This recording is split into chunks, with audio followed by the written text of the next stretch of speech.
ಇಂದು ಪ್ರಸಿದ್ಧವಾದ ಪುಣ್ಯಕ್ಷೇತ್ರ ಶ್ರೀ ಕ್ಷೇತ್ರ ಸಾಸಲು ಗ್ರಾಮದಲ್ಲಿ ಕೊನೆಯ ಕಾರ್ತಿಕ ಸೋಮವಾರದ ಅಂಗವಾಗಿ ದೇವರ ದರ್ಶನ ಪಡೆದ ಸಹಸ್ರಾರು ಭಕ್ತರು.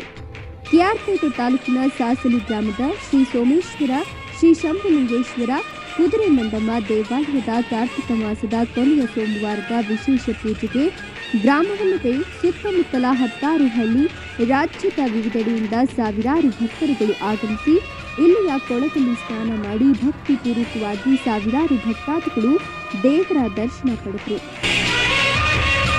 ನಂತರ ಅರ್ಚಕ ಸೋಮೇಶ್ ಆರಾಧ್ಯ ಪ್ರಕಾಶ್ ಅರ್ಚಕರು ಮಾಧ್ಯಮದವರೊಂದಿಗೆ ಮಾತನಾಡಿ ಶ್ರೀ ಕ್ಷೇತ್ರ ಸಾಸಲು ಗ್ರಾಮದ ಸೋಮೇಶ್ವರ ಶಂಭುಲಿಂಗೇಶ್ವರ ಕುದುರೆ ಮಂಡಮ್ಮ ದೇವರ ದರ್ಶನಕ್ಕೆ ಕಳೆದ 1 ತಿಂಗಳಿನಿಂದ ದಿನನಿತ್ಯ ಲಕ್ಷಾಂತರ ಭಕ್ತರು ಶ್ರದ್ಧಾ ಭಕ್ತಿಯಿಂದ ಬೆಳಗಿನಿಂದಲೇ ಸರತಿ ಸಾಲಿನಲ್ಲಿ ನಿಂತು ದೇವರಿಗೆ ಹಣ್ಣು ಕಾಯಿ ಅರ್ಪಿಸಿ ದರ್ಶನ ಪಡೆದು ತಮ್ಮ ಇಷ್ಟಾರ್ಥವನ್ನು ಬೇಡ್ಕೊಳ್ತಾರೆ.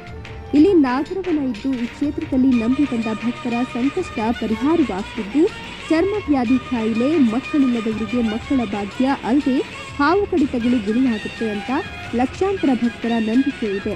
ಇಲ್ಲಿಯ ಕಲ್ಯಾಣದಲ್ಲಿ ಸ್ನಾನ ಮಾಡಿ ದೇವರ ದರ್ಶನ ಪಡೆದು ನಾಗವನದಲ್ಲಿ ಪೂಜೆ ಸಲ್ಲಿಸಿದ್ರೆ ಸಾಕು, ಎಂಥದೇ ಚರ್ಮ ಕಾಯಿಲೆ ಇದ್ರೂ ಮಾಯವಾಗುತ್ತೆ ಅನ್ನೋದು ಇಲ್ಲಿಯ ಮಹಿಮೆಯಾಗಿದೆ. ಈ ದೇವಾಲಯದಲ್ಲಿ 10 ಅರ್ಚಕರ ಕುಟುಂಬಗಳು ನಿಷ್ಠೆಯಿಂದ ತಲೆಮಾರಿನಿಂದ ಪೂಜೆ ಸಲ್ಲಿಸಿಕೊಂಡು ಬಂದಿದ್ದಾರೆ. ಈ ದೇವಾಲಯಕ್ಕೆ 1000 ವರ್ಷಗಳ ಇತಿಹಾಸ ಇದ್ದು ನಂಬಿಕೆ ಇಟ್ಟು ಭಕ್ತರ ಸಂಕಷ್ಟ ನಿವಾರಣೆ ಮಾಡ್ತಾರೆ. ಇಲ್ಲಿಯ ಶ್ರೀ ಸೋಮೇಶ್ವರ ಶ್ರೀ ಶಂಭುಲಿಂಗೇಶ್ವರ ಮತ್ತು ಕುದುರೆ ಮಂಡಮ್ಮ ದೇವರುಗಳು ಅಂತಾರೆ. ಸೋಮೇಶ್ವರ ಶಂಭುಲಿಂಗೇಶ್ವರ ಅನ್ನದಾಸೋಹ ಸಮಿತಿ ದಾನಿಗಳ ಸಹಕಾರದಿಂದ ಅನ್ನದಾಸೋಹ ನಡೆಸಿದ್ದು ದಿನನಿತ್ಯ ಸಾವಿರಾರು ಭಕ್ತಾದಿಗಳು ಇಲ್ಲಿ ಪ್ರಸಾದ ಸ್ವೀಕರಿಸ ಬಂದಿದ್ದಾರೆ. ಲೋಕೇಶ್ ವಿ, ಸುವರ್ಣ ಟೈಮ್ಸ್, ಕೆಆರ್ಪೇಟೆ.